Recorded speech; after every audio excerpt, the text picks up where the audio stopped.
Hey everybody, and welcome to another video on my channel. So in this video, what I wanted to go over would be how to fix like our crouch idles and crouch walks according to our gait. So I'm pretty sure, as y'all see right in here, where when we're in the database chooser dense table, that we have our movement mode, we have our stance, our movement state, and our gait, right? And you'll see here how with our walks, run, sprints, how we have our gaits up to walk, run, sprint. But then it's like, what happens if we have like a crouch idle or crouch walks, and let's say we have a crouch run, right? Because like there's been some video games where they'll have your crouch idles, of course, because you're crouching and just sitting there. But then they have your crouch walking, and it's like that's pretty standard because as you're moving at a normal pace while crouching, you're going to be crouch walking, right? But then, what happens when you have animations where when you're crouching, that you're technically like crouch running, where you're holding your left shift button and you're crouching to go faster, right, while you're crouching in order to sneak up behind somebody, right? So you want to be able to differentiate your animations within here to where our crouch idles will be like our stand idles, where we can leave those at any, just because of the simple fact that if we go into the nested chooser, how we have like the walk stops, because we got to be able to differentiate these and stuff like that. So in saying that, we want to be able to change our crouch walks to be a walk animation, or say we have crouch runs and we want that to equal run, right? So, if we say, for example, with what we have here, if I saved and then went back into the level and then I went and hit play, right? So once I get in here and I go ahead and control and then, move around, as you can see, like no animations are playing and then everything breaks, right? But then if we go back in the chooser table and we set it to any, just like how we did in the, a previous crouch video, well, now when I go in here, of course I can start walking around and do crouch walking, but then again, it becomes one of those things where how do we actually get the different movement types in case we ever do hold left shift to, technically sprint while in a crouching state, so we end up crouch running, right? So that's what I'm going to show you how you can easily adjust that in this video. So if you looked at the previous video that I've done on how to set up crouching for your GASP project, I would highly recommend taking a look at that, so that way you can at least get the basics of what I have, as well as the crouch aim, so that way we can go through that. But you don't have to. Say if you had your own crouching stuff within your database chooser table, that you should be able to apply the same thing into your own database chooser for your crouches. So in this case, what we're going to want to do is we're going to want to open up the ABP sandbox character. So let's go ahead and go to our blueprints and then our ABP sandbox character and open that up. Once we get in there, what we want to do is actually go over to the event graph, and then you're going to want to go into the update states function right here, because this here is where you have all your enumeration states and the different states that your character can be in for the motion matching table to work just fine, right? So what we want to actually adjust would be right here on the gait, right? That's where we actually want to make that adjustment. And it's going to be pretty simple. However, it can also, I believe it can also be scalable depending on how you do it. So let's go ahead and get into that real quick. So what I'm going to do is I'm going to actually move these down to be below the E gait, right? And then what we're going to do is we're going to grab our crouching stance right here, or our states, stances, our enum variables right here. So let's go into our variables, and we're going to go into our states, and we're going to grab the stance, and we're going to do a get and bring it out here. What we then want to do is we want to drag off of the stance and do a switch on E stance. So once you have that, go ahead and put it up here, and then from your gait last frame, go ahead and plug that in, and then off of here, what we're going to do is, so if we're standing, what we want to do is we want to then get our gait selection where we can either walk, run, or sprint. However, if we're crouching, then that's where we want to differentiate stuff. So I'm going to show you a very basic form, but I'm also going to show you how it would be scalable in case you do certain things, right? So for the immediate moment, what we're going to do is I'm going to grab a set node from the gate, and I'm going to place it down here. And I'm going to leave it at walk because that's what I want our predefined state to be when we're doing our walk animations and whatnot. So off the crouch, what we're going to do is we're going to place it here into the set gait walk, and then we're going to compile and we're going to save. So next, what I want you to do is you're going to hop into your database dense chooser table. So to find that, we're going to go into our characters folder, our UEFN mannequin, our animations, motion matching data, and then right here, this middle one, the database is dense. So like I said, if you've been with me for the previous crouch videos that I did for the, just the normal crouch, idle, and walks, and then also the crouch aims, then hopefully you will have these set up just like these. So now, because we've made the adjustment in the sandbox character animation blueprint like so, if we now go in here to our database chooser, go ahead and set your walks equal to walk. So you're going to click any to transfer it back into an equal, and you're going to set it to a walk. Then next, what you're going to do is you're going to hit edit into here. And then what we want to do here, so you'll notice if we go back into our stand walks, well, actually I have aiming here. I'm sorry, it's going to be in the crouch idles. That's where we want to change it because I was looking for this. So you'll see that we have gait here, right? So we have our walk stops and our walk stops here for our pistol aiming. So here's where we want to click and set to our equals walk. So that's why we also have them in here. So this is actually what I was looking for too, because say that we have, our crouch run stops, or, we have our crouch run stops here.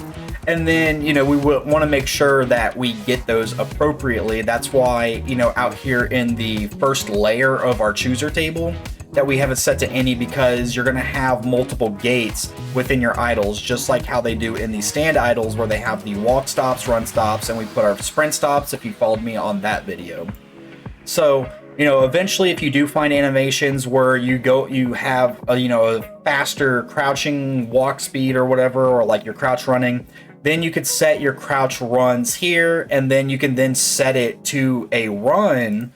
And then you can go into your idles and then change whatever run stops you have in here to the run gait.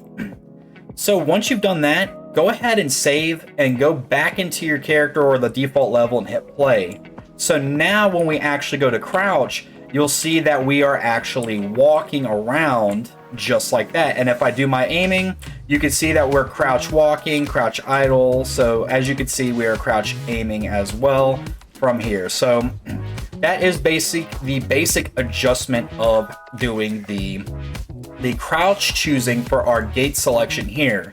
So now the question is like, how do I get the different gaits here? Well, essentially what you're going to do is you're basically going to do the same thing here. So if you do ever get the crouch runs, what you're going to end up doing, and I'm going to disconnect this briefly just to show you, is you're essentially just going to grab this and you're just going to copy it here. And so for crouching, what you then want to do, however, on the switch on E-gate, so let me move this back over here. So the thing that's going to be kind of tricky about this one is the fact that, well, we're walking, we're running, and then we also have sprinting, right? So if you look at the sprint, if we go back into the sandbox character and let's go to our event graph and then our update movement function, you'll see that we have calculate max speeds, we have get desired gait. So we're going to focus on the get desired gait, and it's in here how we have our different transitions, right? So with the wants to sprint, if we go into the event graph and go to our, actions like right here, our sprinting, when we trigger our left shift, because we're not binding anything specific, we're just setting up parameters like speeds and gaits depending on what buttons we press. So ultimately, when we press the left shift, then we technically do want to sprint. We're not is sprinting. So I know you've seen a lot of other tutorial videos where they'll give you the basic boolean of is sprinting, just so that we can do certain things. Here, what we're trying to indicate is that we are wanting to sprint by holding the left shift. So you have to think about it differently here.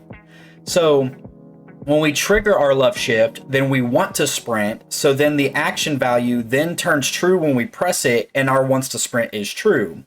But then when we release the sprint button, then this gets triggered and this gets set to false because that's what the action value turns to when we release the button.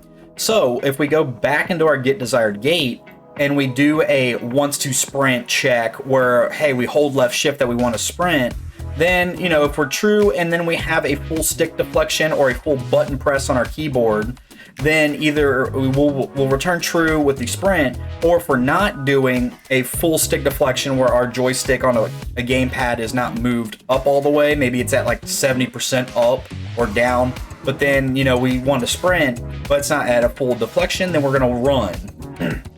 And then, you know, same thing here. If we want to walk, we walk, but then if there's full movement off of that, then we run, and then if not, walk, right? However, we're focusing more on this because when we want to run, we hold the left shift, and that means we're sprinting. So basically, our walk, when we toggle that, so then if we go back into the sandbox, you can see, where is it? It should be here, our walk input, where if we toggle it, so mine is going to be left alt on the keyboard. If we toggle it, then we're indicating that we want to walk. So what we don't want to have happen is that we don't want to press left alt in order to walk here. It's just like if we're already in a walking state, then we just make sure that we are walking, right? But then if we are just in the default settings, so I'll give you an example. So if I hit play, here I am running. I'm running normally, but then if I hold left shift, I go a little faster and I'm sprinting. But then if I hit left alt, we're walking. So what we want is this jogging or running default state, as well as this walking, to be our walk selection within our crouch. So what you're going to do is within walk, you're going to plug it in there, and then our run, you're also going to plug in there. So as you can see, there's two lines that go into our walk because either of those gait states, we want to be able to walk. So now what you're going to do, and let me go ahead and move this down for y'all so that way I can have more space to work with. So now here, what we're going to do, and let me back this up for a moment, is we're going to copy this and we're going to paste it below it.